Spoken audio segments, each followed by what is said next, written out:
তো বন্ধুরা, একটু আগে যে এসআইআর এর ড্রাফট লিস্টটা বার হলো, সেটা কীরকম করে আমরা মোবাইলের মাধ্যমে চেক করব বা বাড়িতে বসে থেকে চেক করব, চলো দেখে নেওয়া যাক। আমরা সবার প্রথমে গুগলে যাব। যাওয়ার পরে এখানে ইসিনেট সার্চ করব। সার্চ করার পরে এখানে দেখতে home page election commission of India, এখানে ক্লিক করব। ক্লিক করার পরে আমাদের সামনে এরকম একটা ওয়েবসাইট বা পোর্টাল খুলে যাবে। তো এখানে দেখতে পাচ্ছ উপরেটা দেওয়া আছে এখানে বিহারের। তো আমরা একদমই বাম দিকের কোনো অপশানে ক্লিক করব না, সিধা ডান দিকে চলে আসবো। আসার পরে এখানে দেখতে পাচ্ছ যে এখানে feel enumeration form, search your name in last SIR, এখানেও ক্লিক করবো না। একদম নিচের দিকে স্ক্রল করে আসলে এখানে দেখতে পাওয়া যাবে যে search your name in voter list, এখানে ক্লিক করতে হবে। ক্লিক করার পরে এরকম একটা ইন্টারফেস চলে আসবে। তো এখানেই আমরা আমাদের নাম চেক করতে পাবো সেই ড্রাফট লিস্টে আছে কি না।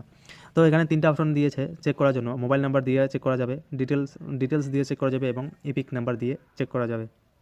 তো সবার প্রথমে আমরা এটা চেক করবো যে ইপিক নাম্বার দিয়ে কীরকম করে চেক করতে হয়। তারপরে সার্চ বাই ডিটেল দিয়ে চেক করবো। এবার তারপরে চেক করবো যে মোবাইল নাম্বার দিয়ে কীরকম করে চেক করতে হয়।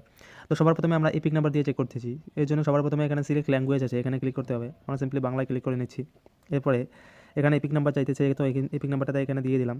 দেওয়ার পরে এখানে সিলেক্ট স্টেট চাইতেছে, তো স্টেট সিলেক্ট করে নিলাম। নেওয়ার পরে সিম্পলি এখানে ক্যাপচাটা ফিল করে দেবো।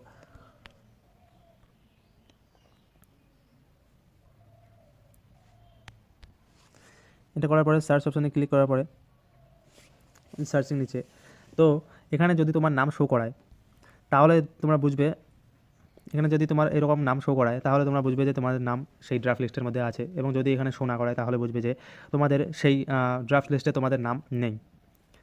তো আমরা এখান থেকে সিম্পলি ব্যাক আসবো। আসার পরে এখানে সার্চ বাই ডিটেল অপশানে ক্লিক করবো। ক্লিক করার পরে এখানে নাম দিব, তারপরে এখানে রিলেটিভ নাম দিয়ে দিব যেটা তোমার ভোটার কার্ডে থাকবে।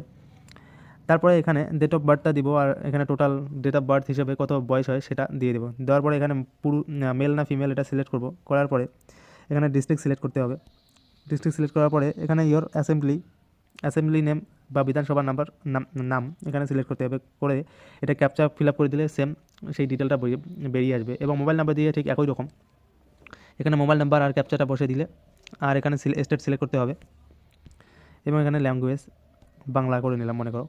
তো এখানে মোবাইল নাম্বার আর ক্যাপচাটা ফিল করে দিলে এখানে ওটিপি চলে আসবে। ওটিপিটি দেওয়া সাবমিট করা হয়ে গেলেই তোমার কিন্তু এইরকম ডিটেল চলে আসবে। তো বন্ধুরা, তোমরা দেখলে যে কীভাবে আমরা সেই এসআইআর ড্রাফট লিস্ট চেক করলাম।